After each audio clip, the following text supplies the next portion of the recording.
Assalamualaikum warahmatullahi wabarakatuh. Perkenalkan, nama saya Elsa Dinanda dengan NIM 2130202222,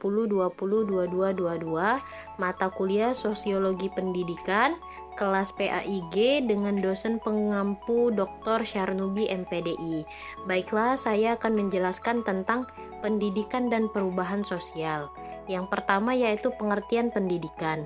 Pendidikan adalah usaha sadar dan terencana untuk mewujudkan suasana belajar dan proses pembelajaran agar peserta didik secara aktif dapat mengembangkan potensi diri untuk memiliki kekuatan spiritual keagamaan, pengendalian diri, kepribadian, kecerdasan, akhlak mulia, serta keterampilan yang diperlukan dirinya, masyarakat, dan bangsa.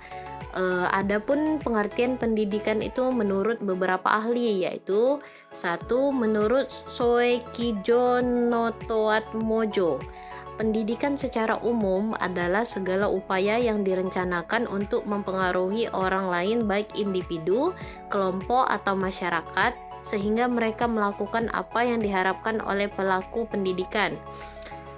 Kedua yaitu John Stuart Mill. Menurutnya, pendidikan itu meliputi segala sesuatu yang dikerjakan oleh seseorang untuk dirinya atau yang dikerjakan oleh orang lain untuk dia. Terus yang ketiga menurut John Dewey, pendidikan adalah suatu proses pembaruan makna pengalaman yang akan terjadi di dalam pergaulan biasa atau pergaulan orang dewasa dengan orang muda yang melibatkan pengawasan dan perkembangan diri dari orang yang belum dewasa dan kelompok di mana dia hidup. Terus selanjutnya tentang pengertian perubahan sosial. Secara umum, perubahan sosial adalah situasi sosial yang di dalamnya terjadi ketidaksesuaian antara unsur-unsur sosial yang saling berbeda, sehingga menghasilkan suatu pola kehidupan yang tidak serasi fungsinya bagi masyarakat yang bersangkutan. Ada beberapa pengertian perubahan sosial itu yang dikemukakan oleh para ahli. Yang pertama, J.L. Gilin dan Gilin mengatakan bahwa perubahan-perubahan sosial adalah suatu variasi dari cara-cara hidup yang telah diterima, yang disebabkan baik karena perubahan-perubahan kondisi geografis, kebudayaan material, komposisi penduduk, ideologi, maupun karena adanya difusi atau penemuan-penemuan baru dalam masyarakat tersebut. Yang kedua menurut Samuel Koning mengatakan bahwa perubahan sosial menunjukkan pada modifikasi-modifikasi yang terjadi dalam pola-pola kehidupan manusia. Yang ketiga menurut Kingsley Davis mengartikan perubahan sosial sebagai perubahan-perubahan yang terjadi dalam struktur dan fungsi masyarakat. Selanjutnya menurut Bruce J. Cohen mengemukakan bahwa perubahan sosial adalah perubahan struktur sosial dan perubahan pada organisasi sosial.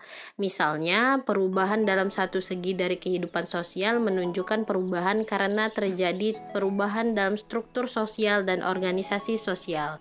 Yang kelima dari Rouchek dan Warren mengemukakan bahwa perubahan sosial adalah perubahan dalam proses sosial atau dalam struktur masyarakat. Menurut para ahli di atas, dapat disimpulkan bahwa perubahan sosial adalah perubahan pada segi struktural masyarakat seperti pola-pola perilaku dan pola interaksi antar anggota masyarakat, perubahan pada segi kultural masyarakat seperti nilai-nilai, sikap-sikap, serta norma-norma sosial masyarakat.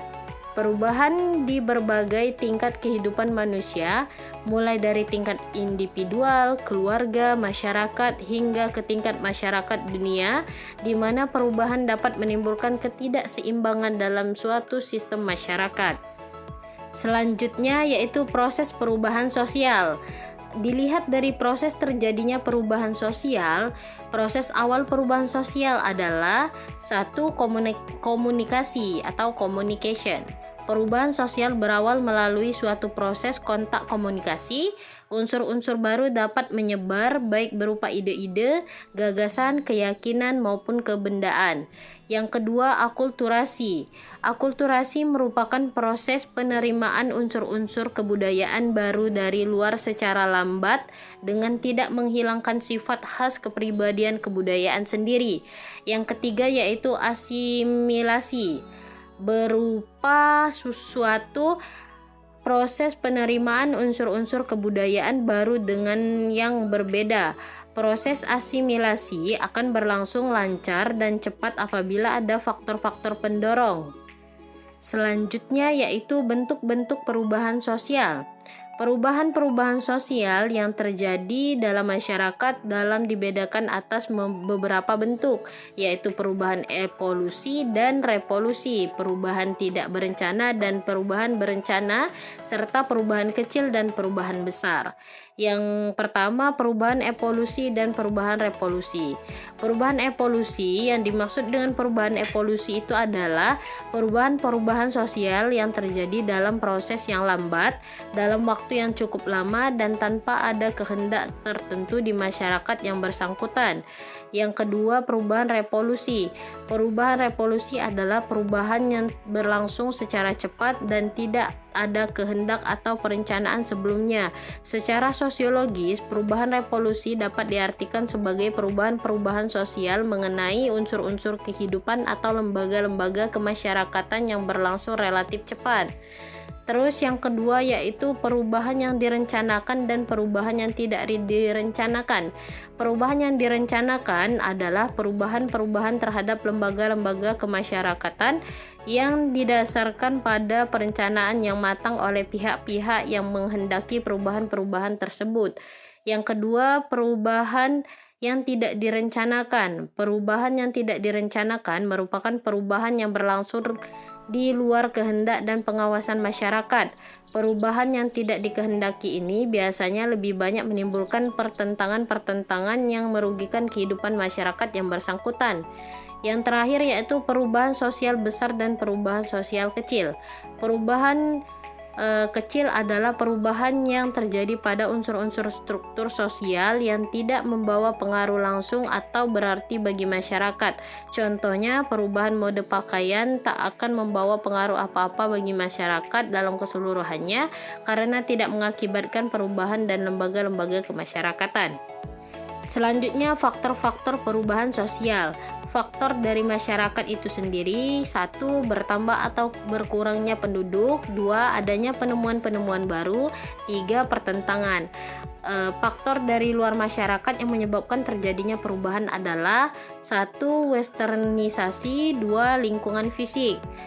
Terus ada faktor penghambat perubahan sosial. Menurut Suherjono Suekanto, faktor penghambat perubahan sosial itu ada kurangnya hubungan dengan masyarakat lain, perkembangan ilmu pengetahuan yang terlambat, sikap masyarakat yang tradisional, dan adanya kepentingan-kepentingan yang telah tertanam dengan kuat sekali. Dan adapun faktor penghambat yang lainnya. Terus ada faktor pendorong perubahan sosial. Ada 3 faktor utama pendorong perubahan sosial. Yang pertama yaitu timbunan kebudayaan dan penemuan baru. 2. Perubahan jumlah penduduk. 3. Pertentangan.